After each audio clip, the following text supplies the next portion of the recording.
My name is Chris Gethin, and what I aim to bring to you is inspiration, motivation from clients, everything that will allow you to evolve as a human being. What's up, party people? We are in the Arms Race gym. Smoking? Smoking? Not yet, but we're about to. About to. Okay. Been a long time since I've seen you. Yeah, it's been, how many years has it been out? Well, we're talking like old men now. Yeah. How many years has this been? Well, like I think 4 years? I haven't seen you since our regular times at like bodybuilding.com. In passing from time to time afterwards, but like we haven't had a full-blown sit down in years. Yeah, because we went to Body Power together. Did Yeah. we go to FIBO together at all? I've never been to FIBO. No, okay, Body Power. Yeah, we've done a bit of gallivanting over the years, but it's probably been about 4 years or so, man. High fives during passing. And that's it. Yeah, exactly. Yeah, but you don't come out to Oregon that much, do you? This is the first time I've been here, mate. Yeah, and you barely did. You went over to Washougal. Yeah, I went to Washougal to watch this. a motocross, and then popped on down to see you to see if your hamstrings are up for it and whatnot. Not. They popped up as well, yeah. But it's a good facility here, man. Your gym, like I've seen it obviously a lot online, but never obviously in person. But I really like the vibe here. Now, can you explain how this works? Because I looked online. Michael Johansson was going to come, but he couldn't come. But he looked online as well. It's like, well, it's not a gym membership. Yeah. You don't have day passes. Yep. You don't do one-on-one training. Yeah. How do people come to a gym like this? Or don't they? So that's kind of what it is. Thank you. So really what it is no one can really come to this gym. It's private for us, and it's not something that, you know, when we post about it and stuff, it's not like we're trying to showboat or even say that like, hey, check out this awesome place that you're never going to be able to get a day pass to. It's kind of like we treat this gym as like an office. So if you were to rent a space for your practice and you go in there and you do your thing, you know, it is, you know, a work environment. So this entire setup is more considered like an office for us. We come in here, we get our filming done, we get our content done.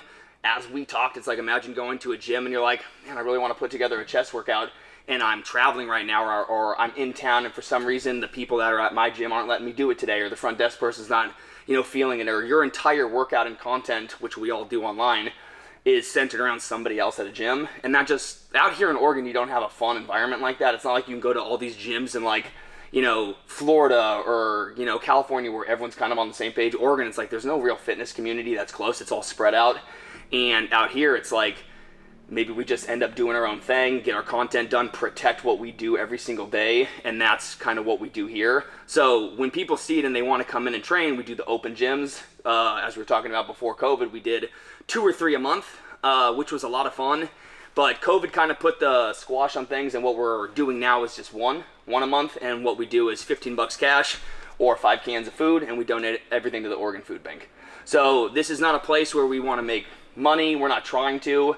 We want people to experience the gym, and that's our way to do it, is the open gyms where people can come in here. We make it really chill. We want people to come in here. If you guys want to come in here, smoke weed, try, you know, training on weed for the first time. Like we've given people rides home to their hotels because they're like, that caught me off guard. I didn't realize that was how that fucking feels. And you're like, all right, I'll take you back, you know. But it's kind of like one of those open environments where it's like, dude, come in here and have fun. Like, we'll take the dumbbells and go out in the parking lot and go do walking lunges, you know what I mean? And kind of experience, you know, what you want to do in a judge-free zone. But probably won't ever open up in case if we do open it one day, maybe. But as of right now, it's just us doing our thing. What was a percentage decision of you thinking I need a gym that I'm just going to train at by myself because I want to smoke weed? Yeah. Or what was it, you know, was it leaning towards I need a content hub where I can shoot the content in a controlled environment for the socials, which you've been very, very successful at?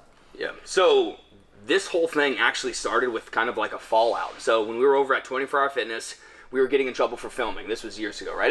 No one, you know, they are all like, hey, we're in the background, blah, blah, blah. A lot of the big boxes, when social media was getting bigger, they were like kind of cracking down. So we were realizing like 24 is not going to work anymore. We ended up leaving. There was a local gym that we ended up going to. And when we were there, I ended up paying for a couple memberships for camera people. My fiance, now wife at the time, we just had like 5 memberships going to this gym. It was like a rad situation, but really supporting this local gym. And then over the course of time, the local gym just wasn't really, they were wanting more, or they weren't happy with the filming we were doing. And we were paying to go in there early, but they wanted more. It was one of those things where it was like, where's our cut kind of a thing, but we were doing so much. And it was just kind of one of those, 24 didn't work out. The local gym, you know, who we're actually close with those guys now. Like we were close prior, had that falling out, and you know, time goes on and you're chill. But back when that happened, I was like, man, 24 kicked us loose, or we're giving a shit. We went to our buddy's gym because he was like, this is where it's going to be, man. This is where you want to train. This is where it's all going down. We'll never fuck with you. Fell through. So we're like, we can't keep, like, if this is what we do, this is what you do. Like, I'm not going to keep putting my business and my livelihood in random gym owners' hands or people that don't give a shit, right?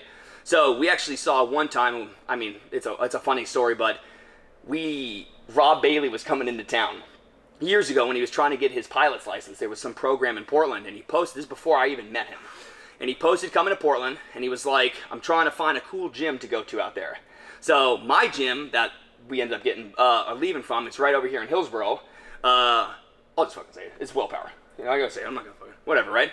So Willpower, at the time, was in Hillsboro, but Rob, when he was coming into town, he was like, I need a cool place to train, and I'm going to be in Portland. So I was like, dude, you need to go to LaPrenzi's. Never talked to him before, right? I just wrote on his post, and I was like, you should go to LaPrenzi's. Best bodybuilding gym in Portland, hands down. Everybody from Willpower wrote on that, and they were like, real cool that you put him over someone else when you're taking advantage of all of our stuff out here. Like, and it wasn't the owner of the gym, it was like members of the gym who were like giving me shit. Casey and I were we were on vacation in Mexico when this whole thing was happening, and I turned over to Casey. I go, fuck those people. I go, this is ridiculous. I go, we got 5 memberships to this place. I go, let's bail, get rid of this stuff. We got home, canceled our memberships. I was so heated, I went over there and like grabbed my fat grips. I'm like, I'm taking my attachments. I'm out of here. And they're like, okay, guy, whatever. But we left, and within like weeks, we got everything planned for figuring this out and get going, because we just wanted to protect what we had. And back then it was like, we were just bouncing from gym to gym to gym, and it was always what they fucking wanted. And I didn't want to do anything besides just keep my shit going, and I'm a respectful person. So when people were like kind of getting mad about weird stuff where it was like, dude, I'm paying your front desk person 3 times their normal rate to come in here early, and you're just mad that they're coming in early, like I'm paying them better than you are. It was just weird stuff. So then we just bailed, ended up doing this, and now you answered yourself all the time. That's a long story short, but it really was one of those things where there were too many outside things that were like really negatively affecting something that I love to do, and that's weird. If you had something that like every day you're like, man, this is like my favorite thing, this is what I do for work, this is my passion, and there's just 3 fucking people that are annoying me every day about my passion, I'm gonna get away from those people. Yeah. You know what I mean? And that's what we had to do. That makes sense. All right, we're going to go on to various other business things that you've got up to as well, because you seem to excel in quite a few areas that cross-pollinate within the fitness area, and maybe we'll talk about the other kind of pollen later as well. You know what I'm talking about? Boom, boom. So then did you start the gym? No, it's the Clifford Lennox you started before you opened the gym. Clifford was the first thing we ever did. Like, where did that come, and what's the name all about? Yeah, so Clifford, another one of those funny ones. So back before we did anything, Clifford was just a belt company. You know, we started because I like the original. The leather belt. The leather belt. I like the old school stuff where it was like really limited branding, and everything at the time was like, it was like the belts that had your nickname on it and all like the Cardillo, all the unique stuff. And I was like, I don't have a nickname. I'm not very cool. Like, I just want like a plain. Yeah, well, I wasn't that yet. You know what I mean? So I was like, I just kind of want a leather belt and just doing my thing. And so I just had a one-off leather belt made for like $200 at like a really expensive mold created. Had no plans on doing more. I just was like, I'll pay a one-time expensive fee to have a belt that nobody else can have, right? So I made the belt. It's literally the one that's in that frame right there. Oh, cool. It's all kind of faded. Yeah. And I wore that for like 6 months. And over the course of that time, people were like, hey, where'd you buy that belt? You know, where'd you get that? And that's when the whole thing kind of started. But prior to even naming the belt, Clifford Lennox, we were doing a live at my house back in the day. And have you ever heard people talk about, it's like a kid thing, but they'll say like, it's your stripper name. So it's the name of your first pet and then the street you grew up on. So my dog's name growing up was Clifford, and I grew up on Lennox Street. Got it. And I was like Clifford Lennox, and then on that live, there was probably like, 50 people. And I was like, I'm never telling anybody about this. I go, you guys will know what Clifford Lennox was named after, and I go, this is going to be our secret. So we literally just, and of course we tell everybody now, but back then, Clifford started as a joke. It was a total joke name, and I was like, if we ever do a company one day, I go, I promise I will name it Clifford. And then when we did the one belt, I was like, well, it's not really a company, I'll just name it Clifford. And then my promise came true, right? And then once it was done, and people started like, we did the wait list thing where it was like, well, if a couple people are asking about this belt, let's see how many other people might want it. And we did one of those things where drop your email if you're interested, and it grew to like 300.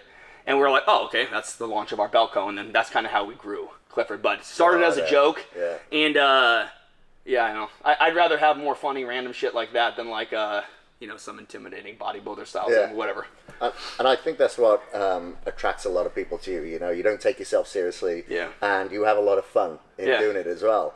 So when you started, obviously, what were a couple of the jobs that you had prior getting into the fitness industry? Because I remember you had it was with bodybuilding.com, you had a contract, I believe, with Optimum Nutrition back in the day as well. Did you always think, okay, I want this to be my passion, or did you want to like work at the front desk of a gym, or did you know that social platforms were probably the way for you to go in your future?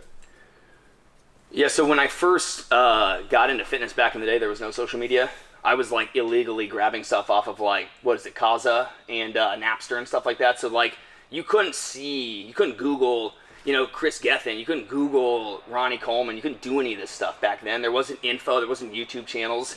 So when I got into this back in the day, it was like the only thing I ever really wanted, I wanted to be in a magazine. And I actually didn't think there was money that came with it. I was like, it'd just be rad. You know when you like scroll through and you're like, oh, there's Ronnie Coleman's chest workout. There it is, perfect. I was like, man, it'd be rad to be, there's Julian's quad day. And I remember back in muscular development, they had one page for natural bodybuilders. It was like the natty whatever, and it was like, just like barely put together. No one, like you flip through it, it's usually stuck to like another page. No one gave a shit, but I was like, man, it'd be cool to like revamp that and be like one of the cool dudes that did that.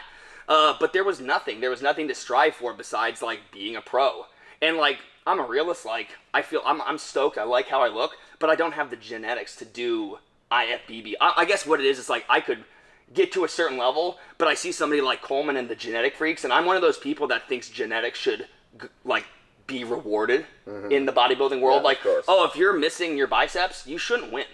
That's me. Yeah. Coming from a dude who's got lagging body parts, I'm basically setting myself up to fail every show from now on. But just seeing like the Chris Dickersons and like, oh, that guy's not the biggest, but he's perfect. It's like, I like that. Bob Paris, you might not be the fucking biggest dude, but like you cut that dude in half and you look the same on each side. Dexter Jackson, like I'd rather look like that and whatnot. So, I just didn't see much for myself back then. And then when you don't have social media to compare to, it was just kind of like, well, maybe I'll just be like a local dude who gets into bodybuilding, but there's nothing that you can do, right? And then when social media finally came out, I actually got sponsored by Optimum before I had social media. When I got sponsored by Optima, I won the 2013 Oregon Ironman overall. It's a natural bodybuilding show in Washington. And when I won, they gave me the mic afterwards, and I was talking and stuff, and you do your little thank you speech. And when I walked off, one of the Optimum reps that was down there with like the little booths, it was the same place where I think they did the Emerald Cup. Oh yeah. Same Craig and whatever production. Elaine, exactly. Yeah. Really nice people. One of the ladies that was doing Optimum, she came up and she was like, we want to offer you a sponsorship deal with Optimum because we really like how you presented yourself. They basically gave me a bunch of props with how I spoke on the mic, which was weird because I was like, thanks for not giving me any props on my physique. Rad. But you know what I mean? But it was cool, and that's how it started. And I remember when I got with Optimum, my manager at the time was like, you should probably get an Instagram. And I was like, well, social media's not really my thing. And they were like, well, you can't be on the team with that. I'm like, all right, cool, well, I'll do it. And that's when it started picking up. But, back when I started getting into social media and I was doing more bodybuilding, because I like getting into the off season, getting a little thicker, not being shredded. When you see people like Steve Cook, when you first get on social media, you're like, man, I got to be diced 24/7 to grow a following. Well, I'm not going to be growing a following then. So I started doing more stuff where it was like, man, when I'm doing my social media, if I'm not bringing value to you with my physique and my awesome look, like if I'm chubby in my off season, maybe if I help you with like my training or what works for me and I try to help you in some way, maybe I can grow a following that way. And that's what I ended up doing. So, but prior to any of that, like I was working full time in my family's trucking company. Before that, I had a couple of odd jobs through college and stuff. I worked out at 24, got fired, kicked out at 24 hours, pretty much permanently. For a while, it was like I got in. Why did you get kicked out? I had a buddy of mine. When I worked at 24 when I was in college, I had like a 20-pack tanning session. That's when they had the tanning beds, the upright ones in there. And I used one, and the whole thing lapsed. Like, I just did it, summer rolled around, I never used it. And then fall, I was like, oh man, I got like 20 of these freaking things that I never used. I lost all that money. And the front desk guy was like, just go, dude. He's like, no one fucking cares. Literally went tanning, came back. I think it was like the next day. The manager called me in and he fired me for stealing. Because it was like I didn't have tans. my thing lapsed. But he fired the front desk guy too. Oh, wow. And I was really mad, and I actually got into it with the front desk guy to a point where it's like, I don't get heated, but I was really bothered because I kind of felt like it was my fault that the front desk guy got fired, and he had like a kid. It was one of those weird things where it's like, I told the manager, I go, this guy actually needs this. I go, fucking fire me, man. Fire me and sue me or whatever. I go, just don't fire Emmett. I go, that's ridiculous. Emmett had nothing to do with this. And he was just kind of like, well, you shouldn't have done that. Kind of like making me feel bad that I did that. Like a kid. Totally. And then before you know it, I start getting into it with him, and the way that he said it, he goes, I feel unsafe with Julian being able to get into 24s, and they got me out of 24s. They blacklisted me. I didn't go to 24s for 3 years. I ended up going to an LA Fitness, and then I went to a Nelson's Nautilus gym out in Milwaukee, which was like kind of what we were talking about. It's like you got to drive. I drove probably an hour every day to the gym and then back because it was the only one I could get into. And my training partner at the time, who was a trainer at 24, his name is Paris Backham, got a membership with me at that Nelson's Nautilus so we can keep training. So, yeah, that was like one of those, that was like the same thing, those big boxes. It's like, you're not even paying attention, dude, to like what's going on. I'm like, that could have been one of those rad situations where like, oh, you could have seen it and been like, oh, Julian's taking the fall. It really wasn't that guy. See the whole thing, but it's like that. All they cared about was doing their job. And it's like, this is a gym and this is a different vibe. And that's why I've never really liked the 24s. I used to joke about wanting to be a billionaire so I could buy 24 and shut him down just to fire that guy.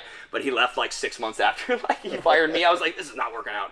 But yeah, it was training prior to that, a little bit through college. But when I was in college and there was no social media, even if there was Facebook or MySpace back then, there was absolutely no way to make really any money on it. It was just your classic social media. So I worked full-time in my family's trucking company. And that's what I did all the way till I got sponsored with Optimum, and I stayed in the trucking company till I got sponsored with bodybuilding.com. And then it wasn't until we replaced our revenue stream with the Daily Pump membership that I left. Case and I wanted to make sure that the Daily Pump membership replaced what we made at our jobs before we left our jobs to do this full-time. Yeah. I feel like a lot of people are like, get out of there, man, just get after it. It's like, well, you have a kid. Let's not just do that, right? So that's kind of it. Yeah, that's cool. Yeah. Like I remember as well starting my own social media because I was at bodybuilding.com. I'd started doing these video trainers, even though I didn't want to be in front of the camera at all. And somebody there said, you should start a Facebook fan page. I'm like, fan page? What the fuck sounds weird. I'm not a fucking celebrity. I don't know fans. What are you talking about? You know? But eventually get it done. Now the algorithms are very different there, but it was a good move then. You got to get uncomfortable sometimes. Yeah. Don't want to be in front of the camera, but then you become a little bit more comfortable and you're like, okay, I'm really glad that I was kind of forced to do that. You know how we were talking about like getting into this whole thing, like there's just different levels, and I think if you get into the sport, bodybuilding and everything, and I looked up to like a lot of I don't know if you saw my recent posts. We were talking about old school bodybuilding and how like if you grow up and your only option is Ronnie Coleman lifting, it's like you don't dive into the science of why natural bodybuilders should do a push-pull leg split. It's like there was no option to like even go against it. There was never like hey, well that guy's on gear and you're not. You shouldn't train like that. It was like I just figured everyone did that. Same thing with Platts. It's like I think a lot of people overthink stuff, and it's like you see somebody and they're just, oh, Platts has legs that I want, and no one else has legs like Platts. Yeah. And they don't train like Platts. Maybe I'll train like the guy who's got the legs that I want. Same thing, right? Just don't overthink it. But if you get into the life of like fitness and everything later with like social media and whatnot, then you have all the options. It's almost like overwhelming when you go to like Cheesecake Factory and you're like, dude, this is a big menu. Yeah. This appetizer menu is like 3 pages long. I wanted one appetizer so I could really figure this out. And when you have too many options, sometimes you fall into the wrong one first. But maybe back when we first got into this, or when I was first getting into this and there was no way to make money, then you have to find a way to enjoy bodybuilding. Like I guarantee that if all of your stuff, which will never happen, fell through with bodybuilding, that's how you make money, you would probably find something else to do. Like let's say someone said, hey Chris, you can't work and make money in fitness anymore. You'd be like, all right, I'm going to go find a job. But then you would go to the gym tomorrow. Of course, right? Of course, yeah. But there's a lot of people that start fitness now. Because think about a kid who's like, man, I'm going to be a college athlete one day. There's kids that are probably like, I'm going to be a YouTuber. Right? Totally. Mm-hmm. The money that's there is way more than doctors and everything else. So it's like, I could do what I want, make this money.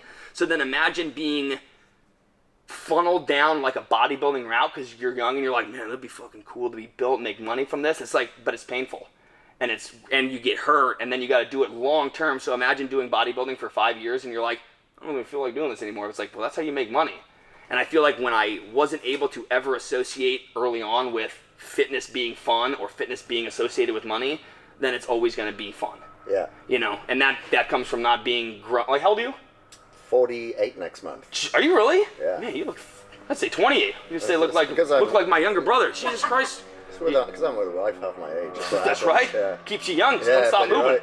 But yeah, man, I think that was a big push, and you know, being in this and like you, it's like you've been able to maintain and grow and build, and your level of bodybuilding training is so hardcore. But like, people want rest days, they want weeks off, they want to go over to what is it, that place, Ibiza or whatever the place. Ibiza, yeah. Yeah, and go party all the time. And it's like, the people that are, you could just see the difference in the physiques of the people that take it real serious and the people that are like you were saying, was like, I also want to protect my workout.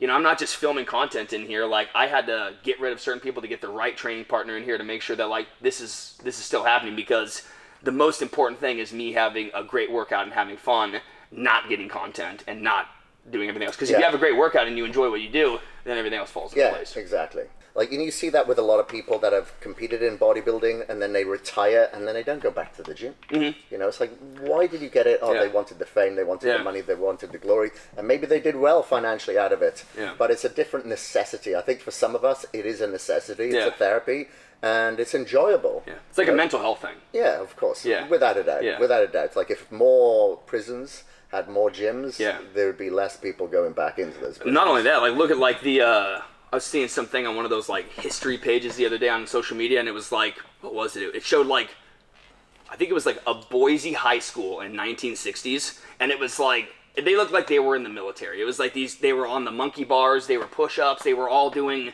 you know, like, I don't know, like joint, like almost like group work, you know, all push-ups at the same time, all at the same time. But like nowadays, that level of like enjoyment with fitness, and you know, if you see your dad growing up and he's never been into fitness and he's constantly talking about how, man, working out's awful, I'm dreading it. Well, you're gonna dread it. Mm-hmm. You know, a lot of people are sitting there saying stuff about their kids where it's like, oh, my kid's just not, he's not into working out. You're not into working out. What do you mean? Like, oh, my kid's just not an athlete. You don't look like you can run. You think your kid just popped out with shitty genetics? Or maybe if you ran with him when he was a kid and could do some of this stuff, he would pick some of that stuff up early. Like, you know, Tommy will come in here and grab the weights and kind of play with it a little bit, and you see a little different side where if you introduce it to someone, you know, it makes it more fun. And I see that kind of stuff too. Like, I know we're all over the place right now, but like someone who portrays that the bodybuilding is hardcore, or it's almost like gruesome, like the animal ads. Mm-hmm. You might look at that and go, that's kind of a turnoff, man. Like, I don't want to be putting my workout above my wall. You know those old ones where he's like sitting next to the bed and his wife's behind him and she's all pissed, but he's like, I'm here for fucking working out. Yeah. It's like that registered to me when I was like 18, and now it's like, I don't know if I want to be like that now. You know what I mean? But I don't know. Bodybuilding's incredible, man, and everything that it's brought over the years has been, especially with the Clifford and the app, and you know how it is, like every single person in bodybuilding and fitness and social media is so different. I like your training style. I like biting shit from Hani. I like getting stuff from Dorian. I literally just bought Dorian's bicep curl on eBay. That one. Oh, the Nautilus. Yes. Oh, nice. The chain driven, dude. That's awesome. This guy, I found it on eBay, and he was like, this is the same one that Dorian uses. I go, I'm going to fucking fact check you right now. And I went over, and I came back, and I was like, I'll take it. It's like $500. And I was like, I'm going to get that. Great. Yeah. That's great. It's just things that you got to do to get amped about it. And like, I don't know, that whole old school dude, the Dorian, do you still train with him? When I see him, I haven't seen him for a couple of years. I'd like to just give him a wave. Do some ayahuasca with that guy. Anyway. So moving on to the daily pump, can you tell us a little bit about how that came about? Where did that start? And what is it exactly? Yeah. Like, I'm thinking, okay, it's you working out every day, but you must be taking days off. Yeah. So my training routine is what the daily pump is. Kind of like how we were just talking back when I got on social media. I would literally followed Evan Centopani's bulking diet. It was... So we're speaking of Evan tomorrow, actually. 300 grams of protein. I think it's 450 grams of carbs, 120 grams of fat. That's when I got up to like 260 pounds. I'm 200 pounds now. So that was like, you look in the magazine, that's what you do. You look at who's got the chest that you want. Coleman, okay, that's how I'm going to train. But it was always like, well, when's the next magazine coming out?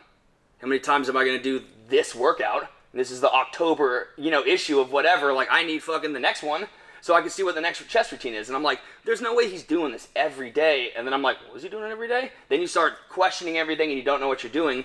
So over the course of like being a kid, going through my 20s or early 20s and learning stuff from Lane Norton, Doug Miller, taking in all the stuff about high intensity with Mike Menser and Dorian Yates, and also falling in love with high volume, finding all the different things, good form no matter what, and you kind of put everything together and start to figure out, oh, well, I have some knowledge, I'm growing my physique, I'm doing this.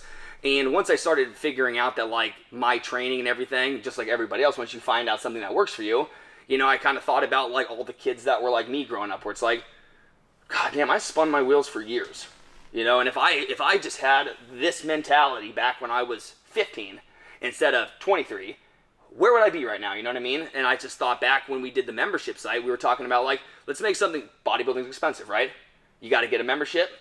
No one has bodybuilding equipment, so you got to go get bodybuilding stuff. That's a gym. Mm-hmm. You got to go get bodybuilding clothes if you want to. Whatever, that's another expense. You can go in there, whatever. But most people like to do the full gym thing, and that's expensive. So people at the time were doing $1,000 plans, 12-week plans, all this stuff that's like one-on-one, really expensive. And, just doing business with my dad and everything growing up, he's like, your price point's everything, because, this economy is just always going to do this. How many times have we seen the market crash in the stocks? Every other fucking year, it takes the biggest dump and everyone cries and it comes back, and you can expect that with everything else too. And I remember doing some of those plans where it's like, man, you're trying to get $600 here or $800 here, and when the going gets tough for people, you're the first one they're going to cut. Mm-hmm. Are they going to cut a $600 plan or the $1 monthly workouts? $1 monthly workouts, coffee at Starbucks is more expensive than that, right? Mm-hmm. So when you have something that works, like I knew for a fact that I was growing doing my workouts. And I was like, I know for a fact that if I'm growing doing my workouts, if somebody else does these workouts, they're going to grow. And if my workouts are good and they're cheap, maybe they'll stay forever. So we actually have people that are on the pump that you go down those little stumbling around a little bit and you kind of run into those roadblocks. Sometimes when we smoke, I'll straight up say out loud, I go, ooh, forgot, weed got me. What were we talking about? And then my friends won't even, skip a beat. Those big, squats. That's what it was. Okay, get back to it. Weed will throw you off big time, right? And it's kind of fun seeing somebody like the smartest fucking dude in the world stumbling a little bit. And you're like, man, I like Elon more. Yeah. You know what I mean? You're not even a stoner. You were just open to try it. No one, that's not fucking your business up. That's not making you a bad person. You just decided to try it. It's pretty cool to me. Yeah. Open, vulnerable, didn't ask for any cuts, fumbled over your words, let your stock go down a little bit. You're rad. That's fucking rad. Whatever. And I think Dorian, got himself like a new fan base as well, because he was always so Absolutely. serious, so hardcore, quite the polar opposite to what he is now. Very chilled out, very thoughtful, and thinks a little bit more outside of the box, and is definitely loving life. Yeah, I think Dorian is somebody that my buddy Jesse and I talk about frequently in here, because he did it. It's almost like Jay Cutler. Like, he did so much, and then, he's still in great shape. He trains. You look at Dorian, you go, you're not like one of those dudes who stopped training and you just melted away. Like, he looks like he just looks like a gnarly version of how he once was. Like, he looks still super impressive to me. I don't see him anymore like doing poses and everything, but like shows his abs and whatnot. And you're like, damn, dude, most people 60 years old. Yeah, kind of like when we were talking, where it's like, man, you come off like maybe all your gear or something like that, and you're not even that serious of a bodybuilder. Those people straight up just stop. And it's like you see somebody like Jay or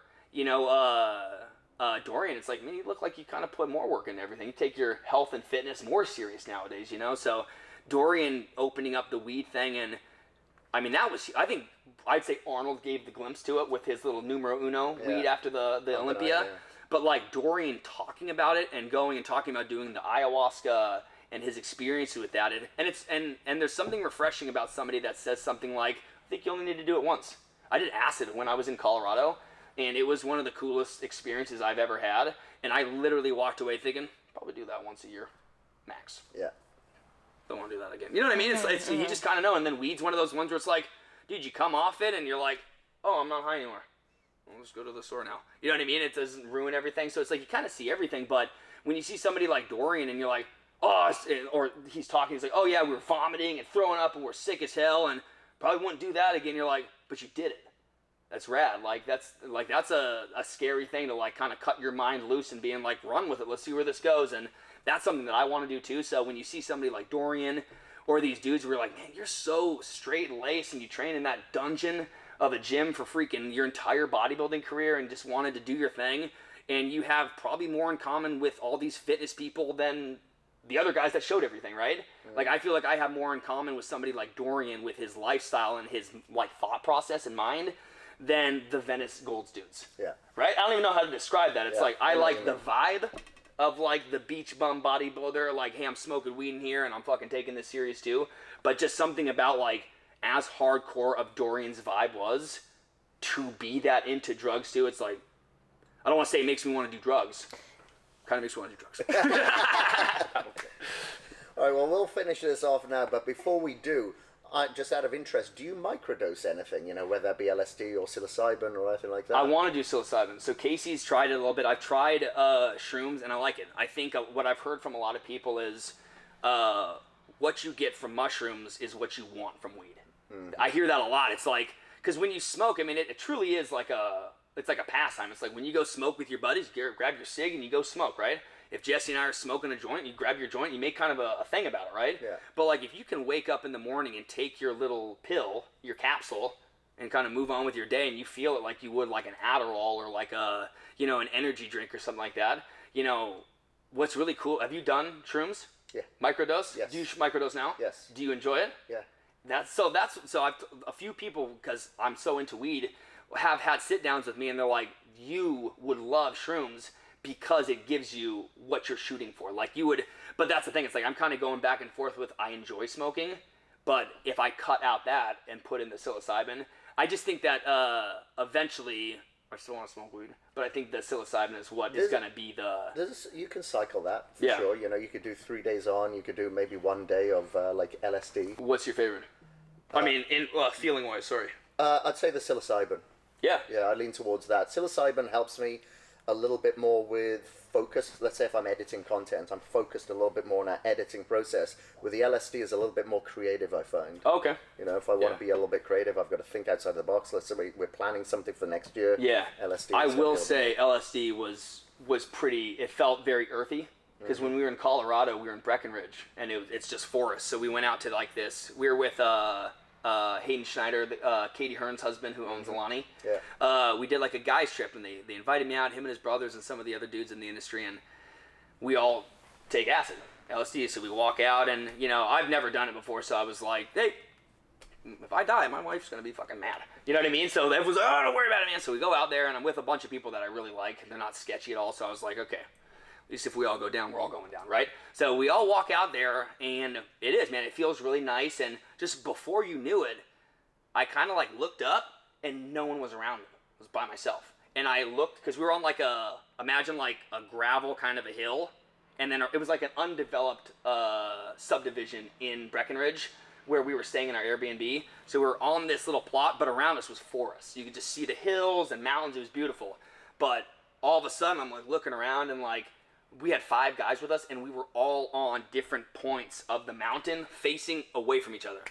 So I'm like looking out, and I'm like, wait a minute, I was just with everybody. And I like look back, there's Hayden, there's Casey, there's freaking Chastain. I'm like, what is going on? And then I'm just like, wow, that's really nice. And then you can kind of see it, and then before you know it, we're all together. And there's a little fire that we made. Like this, I swear to God, it must have been like the size of a tuna can. Like 3 sticks, and we're just like, oh my God, this is the craziest fire. Like, how do we protect it? We need to make sure it stays lit.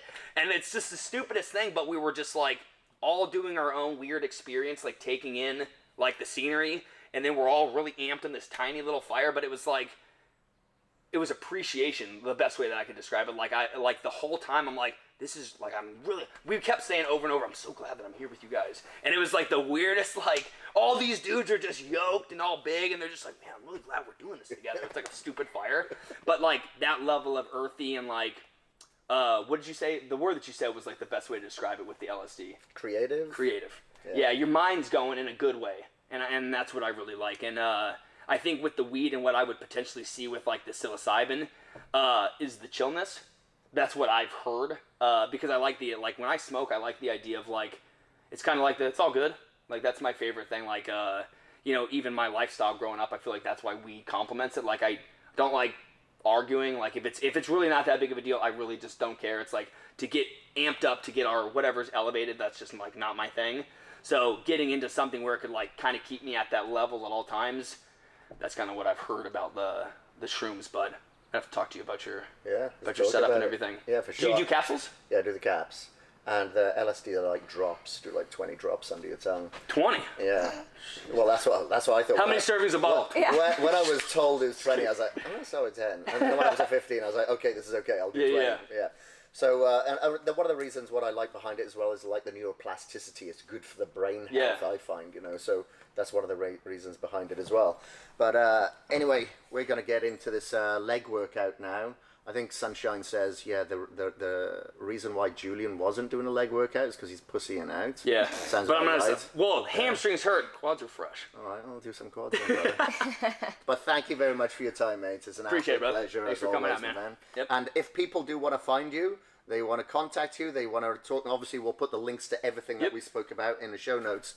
Where can I come grab you? Smith.Julian on Instagram. That's kind of my main hub right now. Don't really do much on Facebook anymore. Just cross-do my content. So hit me up on Instagram, DM, emails. DMs and emails are my work. So if you guys got questions, I check them every day. Let me know. Arms Race Nutrition for subs. Clifford Lennox for workout gear. And the Daily Pump for my workouts. And appreciate you guys. Awesome. Thank you very much. Peace. Thank you ever so much for listening. My name is Kris Gethin, and I am out.